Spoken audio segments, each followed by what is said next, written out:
Good morning, everyone, and welcome aboard. Hey, we're so glad to have you up here in North Baldwin County. This is the historic tour for the Alabama 200 Bicentennial Committee for Baldwin County. And today our tour is about going through the Tensaw Country. So we're going to have a great day and we're going to see a lot, and please ask questions along the way. Our Bicentennial Committee and Felicia has provided everyone with a great little Alabama 200 bag, and we're trying to make sure that this will be not just the committee's bicentennial, but also your bicentennial. So we want everybody to join in. You got ideas for your community, your neighborhoods? Jump in and do something. Let's make this a memorable 2019.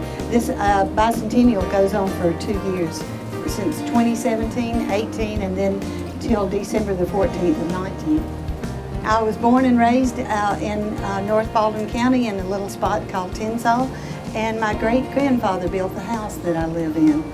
And it was built on 25 years after the Yankees burned my great-great-great-grandfather's house, Captain Joseph Booth. So I'm pretty tickled to live on the Booth Plantation on Slaughter Lane. We're going to go across a bridge in just a few minutes, which was the site of one of the first major sawmill in Alabama. It was built by Joseph Kennedy. I think we're going across the bridge right now. Hey, I want to add in, and my great-great-great-grandfather was Jesse Embry, and his son-in-law, Reese Smith, and they built that mill. Right. So it's pretty cool. Like I said, we all tie in here. The sawmill, when we get to Fort Mims, of course, we all know about the massacre, but the Indians left there, and they came to Joseph Kennedy's sawmill and burned it. Joseph Kennedy had a contract with the U.S. government to provide all the timber for the rebuilding of Fort Charlotte in Mobile. And so the soldiers were supposed to stay there and guard it, and they left. Well, since it was burned, Joshua Kennedy sued the U.S. government, and he got $15,000 in 1813 for them leaving his mill and not letting it be burned. So we're in the middle of big, quite a place of just great history for all of Baldwin County, but for the state of Alabama. The next house on the right is descendants of the fourth governor of Alabama, John Murphy, and his descendants still live in this home up here on the right. Right over here on this site also was an old Smith home, and when the Yankees came up from Blakely, they had already been mad with Mr. Smith, who was said to have been an informant for the Confederate Army. And so they came through, and they had attempted to burn it years before, and then the second time when they came through, they burned it to the ground, and the family was able to escape, but the dad was not at home, so he also escaped. We'll be coming up very soon to a fork in the road, and we're going to pass the Stockton Presbyterian Church. It's the oldest Presbyterian church in Baldwin County and the second oldest in South Alabama. It organized from the old Union Church in 1847, I believe. We'll pass also the Masonic Lodge, which is the first Masonic Lodge in Baldwin County, and also the Methodist Church, which was, I don't know if it's the oldest in Baldwin County, but it was built on the site of an early Stockton school from 1903.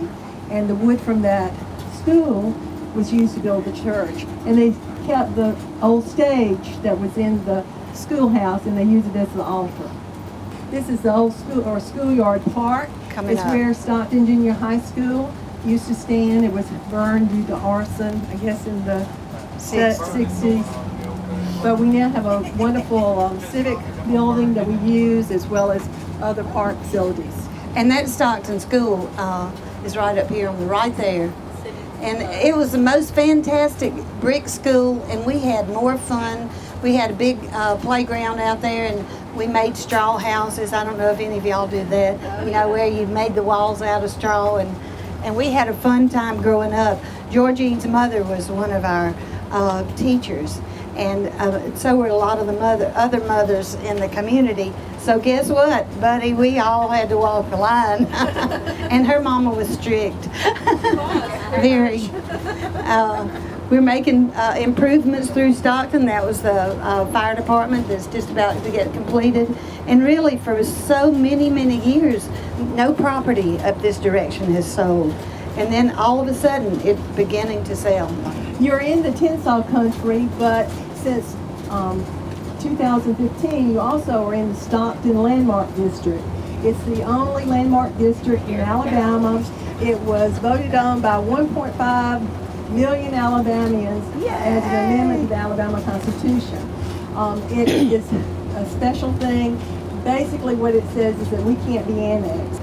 We're approaching Hubbard's Landing. This was named after the Hubbard brothers, who had a logging operation back in the late 1800s, and they had a railroad, and that railroad track extended into the Hubbard's Landing.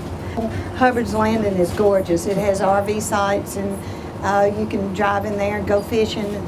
Coming up on the right is a fantastic old farmhouse and that has been used since the 1890s by the Coughlin family, and the last family there was Ruth Coughlin, and she married Forrest Reynolds, and they had a wonderful life, and now her descendant lives there. On the right? Right here on your right, yeah.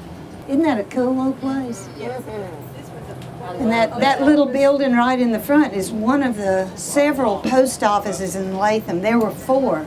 And this was one of the, this was about the second or the third one. We're hoping to get those all soon redone because for the 200th. But everything takes time and effort. But these little communities had the post office, and Latham was named after the father of the first postmistress. As we continue up the hill is Latham Methodist Church. This is the second building that was built there in 1901. My grandmother happened to be the first wedding there. Her name, and I thought that was really cool. I didn't know that until I was grown. Isn't that a cool church? It just looks like a little country church, and the beautiful stained glass windows inside it. And descendants of that family still own this property. Coming up on the right is another old home. That was in the Smith family, my family, and then after my great-grandparents passed away, it was passed down through the family, and it belongs to the Bryants now. And really neat old home.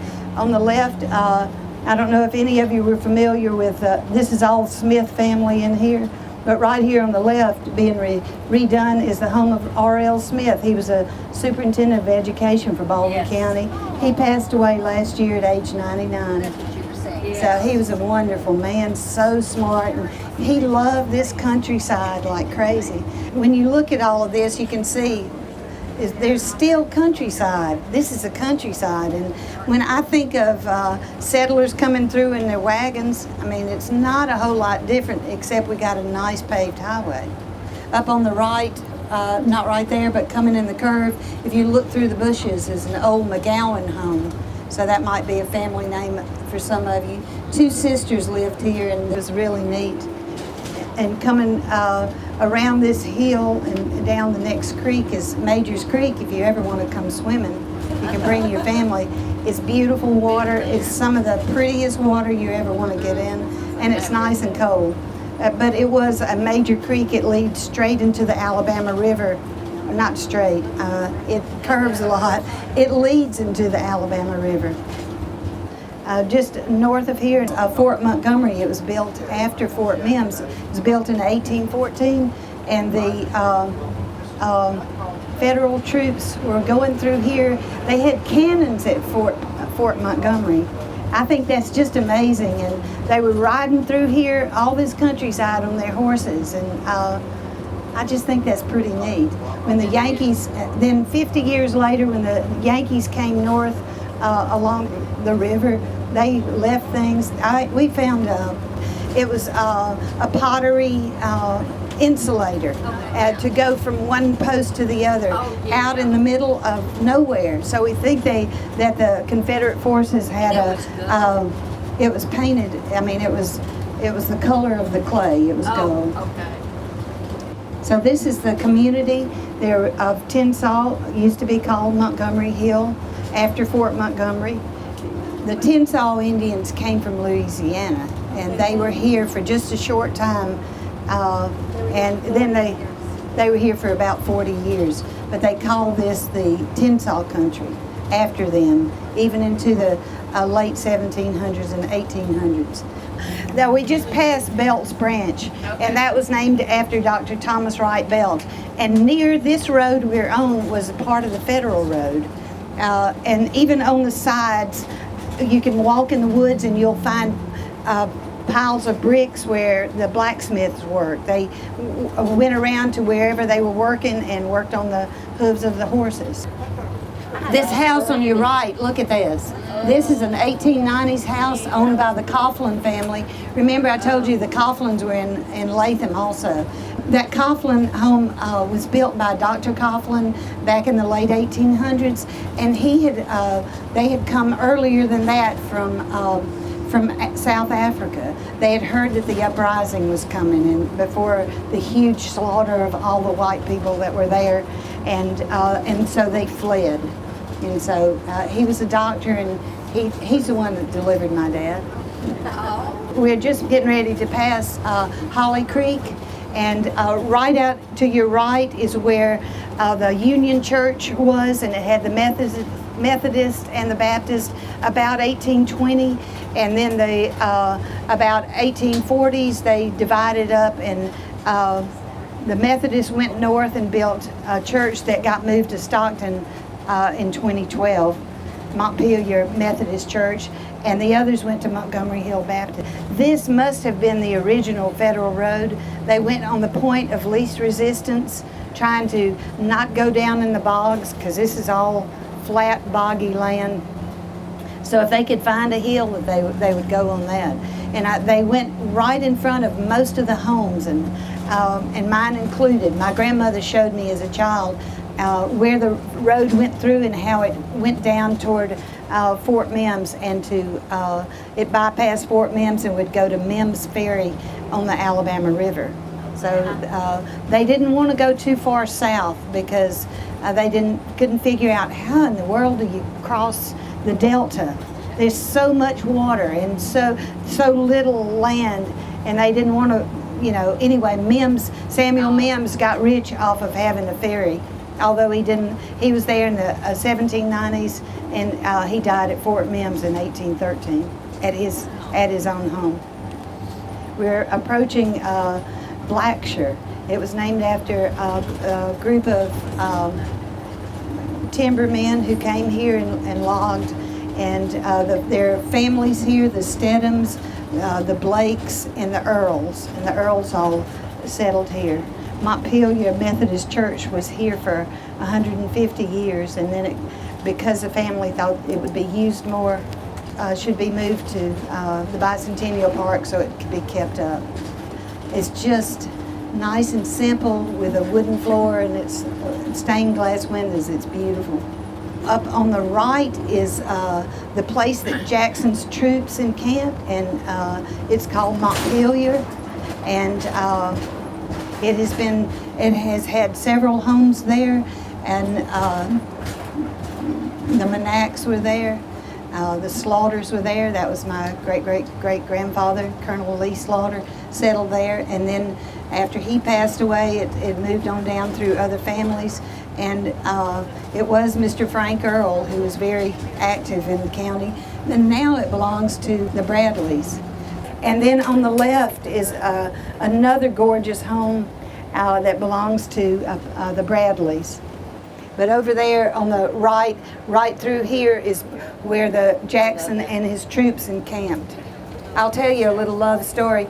Colonel Lee Slaughter was the quartermaster at Montpelier. And he happened to meet a fair maiden of the Tensaw Country, Mary Harris.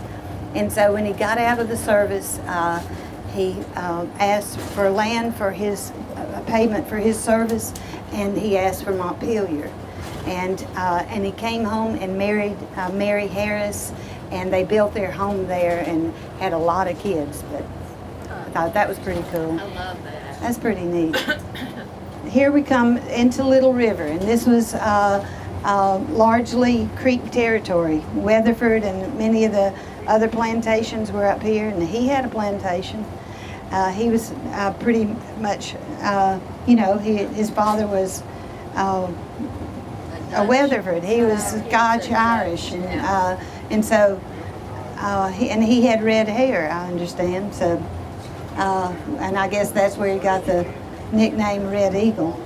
Weatherford's plantation was here, and other plantations. There were just a lot of people who had settled along the old Federal Road. They were coming south, and they loved the way this land looked. Ground is fertile, and they were near the river, the transportation. Coming by Dixieland, look how gorgeous it is. I want y'all to look at this. The river is a huge curve here, and you can see 3 counties. There were lots of river boats coming up and down the river, and there was even a riverboat race. But it is amazing. The riverboats left Tensaw, and one captain challenged the other. I'm beating you to show you how to do this. I'm gonna beat you to Dixielanding. And the water was up a little bit, and one of the captains knew the cutoff, and he got here, and when the captain who was boasting arrived, the other guy was already here unloading, and he was just shocked. There was Dixielanding restaurant was here for about 30 years, and the local Charlie Dean caught catfish out of the river and brought them in there and cooked them. It was a little unsteady floor, but they had the best food. Right here is one of the last dairies over on your right. Coming up here, you can see the silos and stuff, but this was one of the last dairies in Baldwin County, and it belongs to the Cox family. Bud Cox and his daddy had this, and their brothers, and they worked this. They had beautiful Holstein cattle out here, and this was their dairy. And it's sad, the day they closed it down, I think we were all heartbroken, but it was they worked hard on this. Now we're coming into the gravesite of Weatherford and Sehoy, and her grave was moved to be by her son. The native stones are in place, and people have put rocks around them, and they put trinkets all on there. Some put money, some put flowers, they put necklaces, hats, just for them to have in the other land. And the area behind us is the Weatherford plantation. That's his home was closer to the river. You know, where you can see how we just circled around. The river's not far through there, so his home was right there at the river. Weatherford died in 1824, and remember, after Fort Mims, he had surrendered to Jackson, and up at Fort Toulouse, up near Montgomery. So that pretty much ended the Creek War, and that's when so many million acres of land were ceded to the United States. Georgine had pointed out one thing. We have beautiful wildflowers that mostly come in the fall, like everywhere else. But we have one called the evening primrose, and Georgine's going to tell you about the evening primrose. The evening primrose is a well-known flower, and it was discovered here in 1775. A very famous botanist, naturalist, artist by the name of William Bartram came to Stockton and visited at Robert Farmer's plantation. And while he stayed, I think it was around a month, he stayed, but he identified this beautiful wild flower for the first time. He took seeds back with him. His father, they were sort of the first nursery of America in Philadelphia. They would gather seeds and then send them to England. A number of years ago, a group of people came from, I believe it's Philadelphia, to gather more of the seeds of the evening primrose because they wanted the original seeds, and they were trying to see if the ones that were in England were the same as the ones that we have here, and they were. So it's sort of if you'll Google evening primrose, it has a lot of medicinal purposes as well as it's a beautiful flower. As Claudia said, they're spraying along the sides of the road, and you don't see them as much, but they do come out in the fall usually. The church was built in 1854. In 1840, remember I told you, 1830s, they had the Union Church, and there were two women, Miss Stedham and Miss Booth. These names get coming up, you know. Stedham's from Fort Mims, Captain Joseph Booth's wife, and Captain Booth were Baptists, and they decided they were going to move and leave the Methodists up there, and so they did.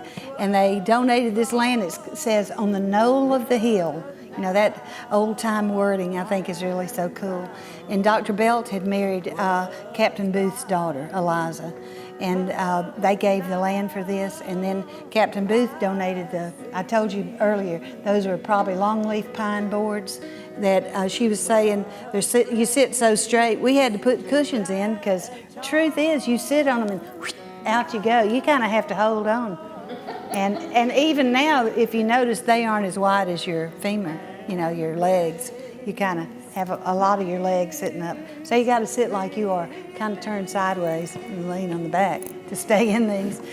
Our cemetery outside was begun at an early date, and that school teacher was here visiting family down here, and she passed away. And so because transportation was just so limited, it wasn't like take her to the funeral home and get her fixed up and take her back. So she was buried here. We do have 13 to 14 Civil War veterans, a World War I veteran, and some World War II. Every war we have soldiers buried here, or people who participated.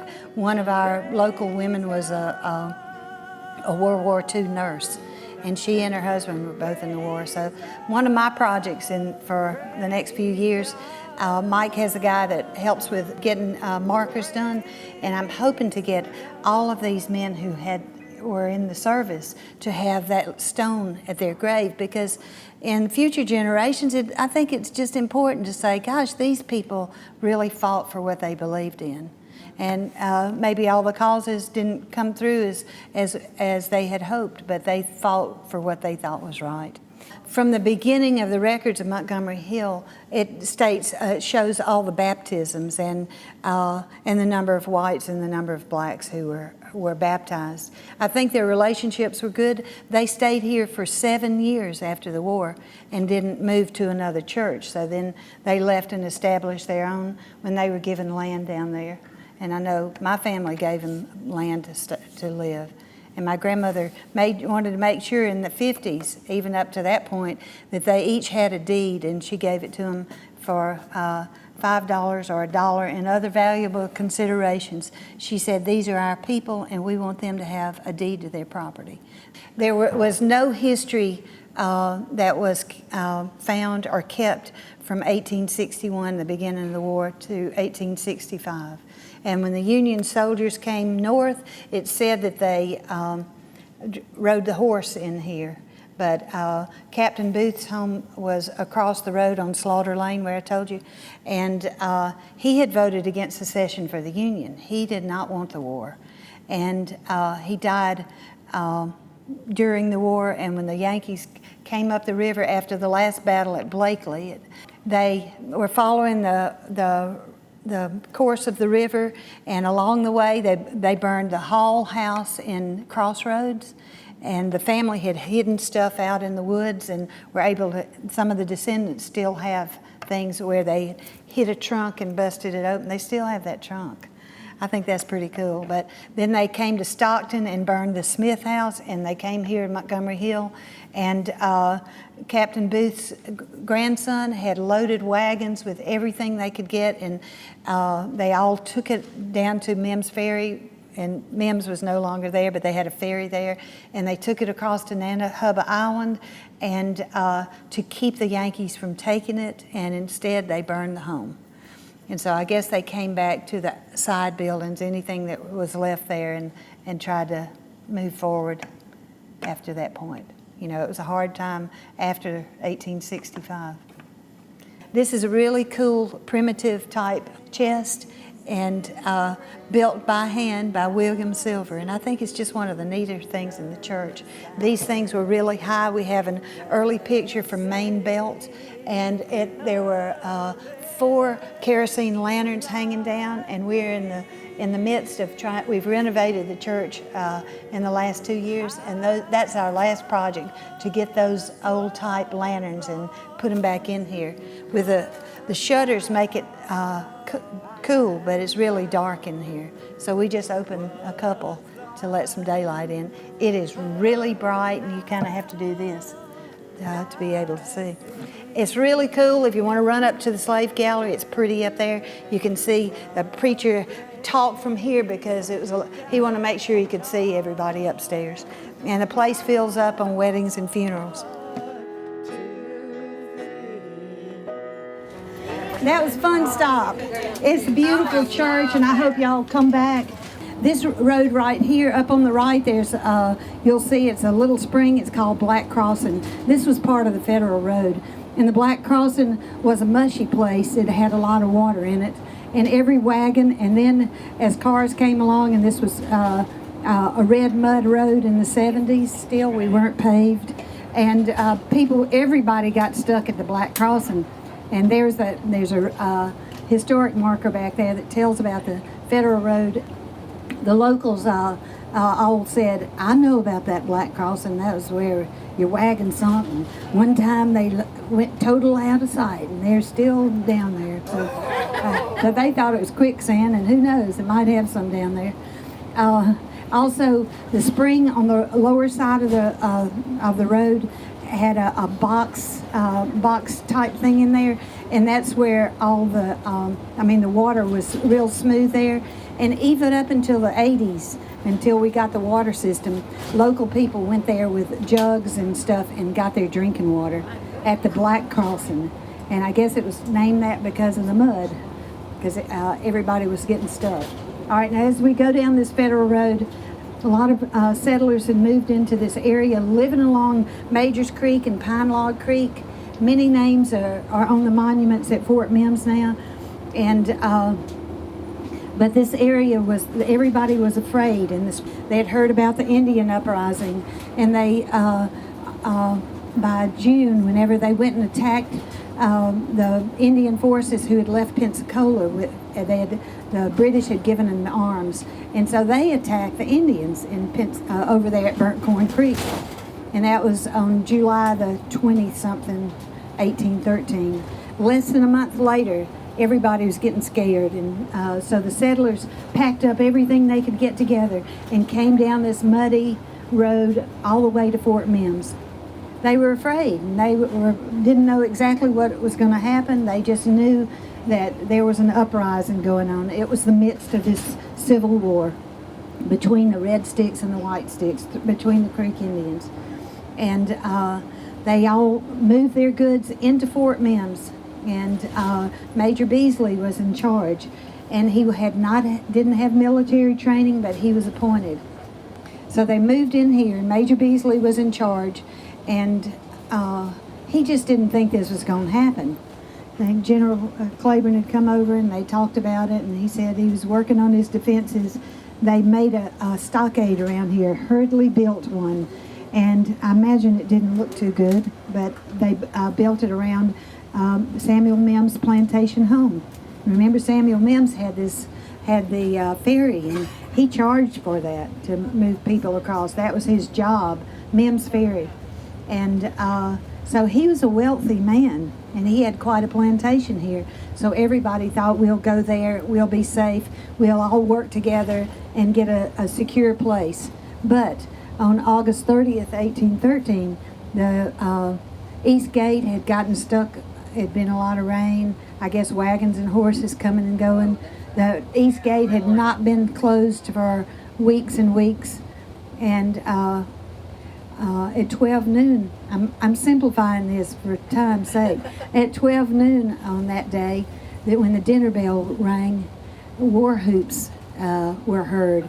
Indians, it says 1,000 painted warriors in Pickett's history. I'm not sure it was that many, maybe 700.